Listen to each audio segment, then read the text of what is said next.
மக்கள் ஆகிய நாம நிறைய அரசு அலுவலகங்களுக்கு போயிட்டு நம்மளுடைய பணிகள் தேவையானதை நம்ம அங்கே கொடுக்கும்போது சில சமயங்களில் நம்ம லஞ்சம் அதிகாரிகள் கேட்கும்போது கொடுப்போம். தவிர்க்க முடியாத ஒரு சூழ்நிலையாகவும் இருக்கும். அதே மாதிரி நம்ம ஆர்டிஓ ஆஃபீஸ் போகும்போது இப்போ லைசென்ஸ் எடுக்கிறோன்னா அங்கே சில மிஸ்டேக்ஸ் வேணும்னே நம்ம மேலேயும் சொல்கிறதுக்கான வாய்ப்புகள் நிறையவே இருக்குது. ஸோ அங்கேயும் லஞ்சம் நம்ம சில அதிகாரிகள் கேட்கும்போது வேலை ஆகணும்னும் போது கொடுக்க தான் செய்வோம். அதுக்கப்புறம் இந்த பத்திரப்பதிவு ரிஜிஸ்டர் ஆஃபீஸ்லேயும் நிறைய லஞ்சம் கேட்குற ஆட்கள் இருக்கிறாங்க, அரசு அதிகாரிகளே.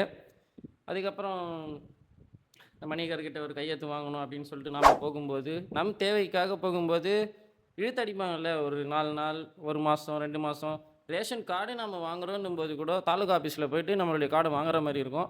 அப்போ பார்த்தீங்கன்னா லஞ்சம் கொடுத்து தான் நம்ம வாங்குற மாதிரி இருக்கும். ஆனால் இப்போ இனிமே எக்காரணத்தை கொண்டும் நீங்கள் ரூ. 1 லஞ்சம் கொடுக்க தேவையில்லை.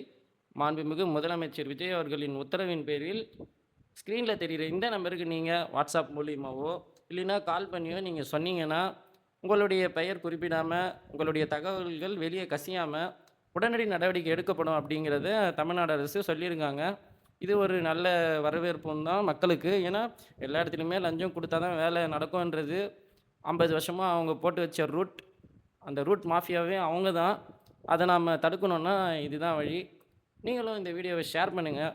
நிறைய பேருக்கு யூஸ்ஃபுல்லாக இருக்கட்டும். இந்த வீடியோக்கு ஒரு லைக் பண்ணுங்கள்.